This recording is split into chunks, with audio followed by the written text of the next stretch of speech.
Hey y'all, welcome to my channel. It's Dr. Jenny from the block, and if you're new here, please remember to like, subscribe, and share. You never know who could benefit from a gem, and if you're returning, welcome back and hello.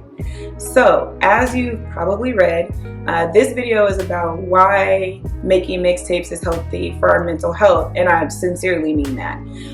And this video came from just being in Black Twitter and online. I know there's always the running joke about people putting out mixtapes and whether they're fire or trash, etc. And we won't get into that piece specifically, but I really do want to talk about why listening to and making music is beneficial for us and why you should let your loved ones, friends, etc. just drop their mixtapes in peace and not be a hater.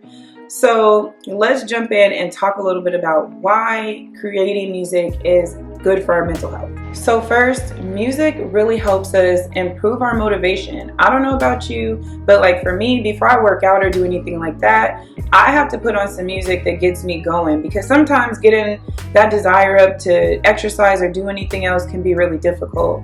I've also used motivation or music as motivation, like when driving long distances and doing things like that. And I'm sure most of you do use music for other motivating factors, and some of the ones I've already named as well. So listening to music definitely helps us get going, get started, get out and about, and do the things that we need to do. So secondly, music can help us improve our mood. And specifically, it can help us increase our self-awareness and boost our happiness. So in terms of self-awareness, listening to music can really shine some light on who we are, what we aspire to have, and maybe areas where we need to grow. So it can really be helpful in that way. And in terms of the happiness piece, I don't think that's really surprising, right? I think about times where I put on some of my favorite songs and I think about how I feel during the song and like after. It's like a lingering happiness. So if you are feeling sad or down or just need a pick-me-up, make some time to listen to some of your favorite songs so that you can experience a boost in your mood. So listening to music can also improve your cognitive performance. So it can really help with what you're doing upstairs. And by upstairs, I mean your brain, just in case, but I'm sure y'all got that. Anyway, so it can really help improve, upbeat music can help you improve your processing speed. So how quickly can you take in information and make sense of that? Listening to upbeat or downbeat music, it doesn't matter, can improve your memory. And so I think about it in terms of like learning our ABCs, right? Most of us learned our ABCs by singing the ABC song. And there have probably been other songs that we've had to sing or learn that helped us memorize some information. So music is really helpful for our brain functioning. So next time you want to try to retain some information, make a song about it. So we've talked about the benefits of listening to music. So let's talk about the writing aspect. And specifically, there have been studies that have demonstrated the helpfulness or potential helpfulness of writing expressively. So first, they have shown that writing when experiencing like chronic pain or illnesses can really help improve physical health and in some cases boost people's immune systems.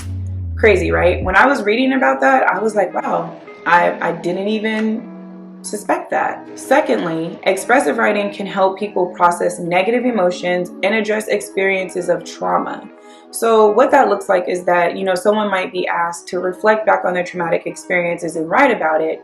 And that's actually something I do with clients. When you do trauma work or PTSD work, you do ask your clients at some point in the process to construct their trauma narrative.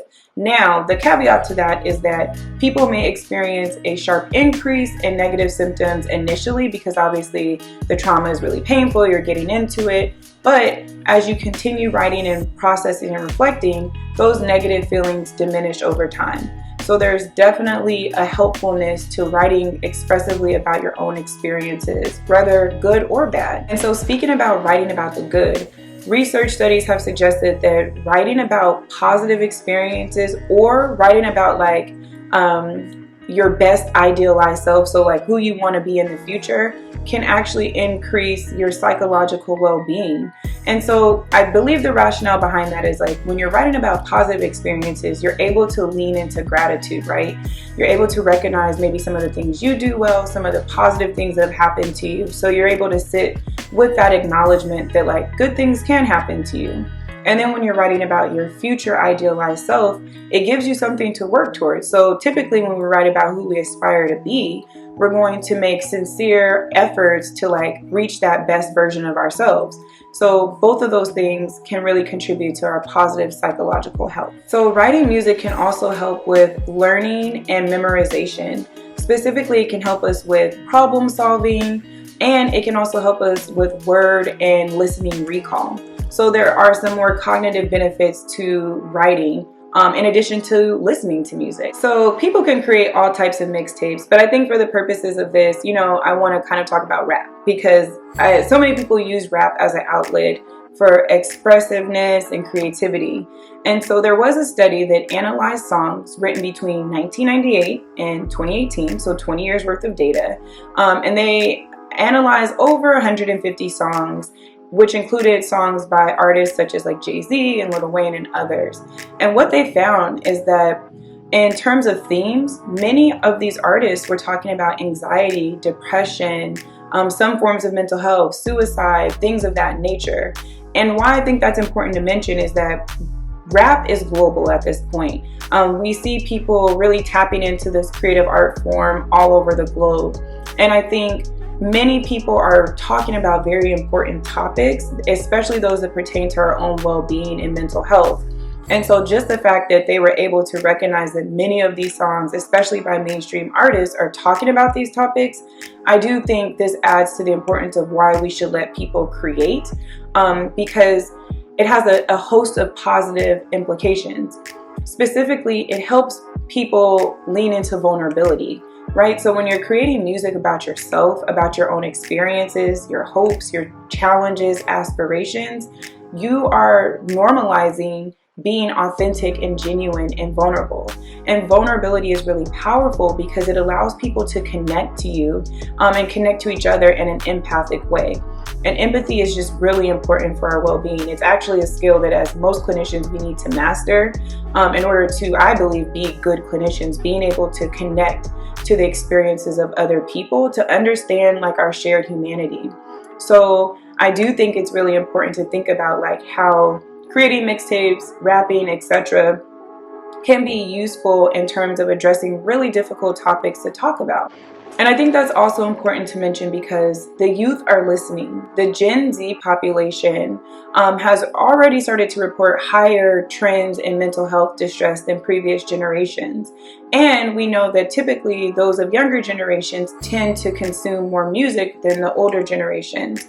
And so this is a great opportunity for artists to start talking about these more vulnerable experiences to help the current generation of people navigate life. So I definitely think that vulnerability can be healing and definitely connecting. And then lastly, I think of like rap as a resource. So G Herbo released an album called PTSD, which is post-traumatic stress syndrome, and on the album there were several emotionally charged songs, and one called PTSD. And so I think just the fact that somebody that has some limelight can talk about these difficult topics and put it into words and share amongst millions of people is really important. And even Logic had a song with the song was like 1-800, I'll put it on the screen, but it's the number for the National Suicide Helpline, and had a conversation about that in his song. So I definitely think there are artists out there that are leaning into having those dialogues with people and just really being real and raw and authentic, which I think is super important.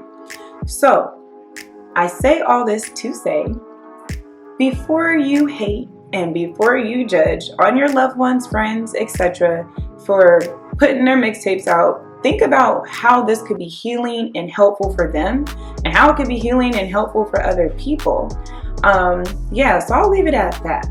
But I hope you enjoyed today's video. I enjoyed researching about it and sharing this gem with you all. And I'm gonna be a little bit kinder to those people in my life who put their time and energy into creating mixtapes, and really think about it for like, how can I benefit from understanding their story, and how can I use their music to connect with them in a more deeper way.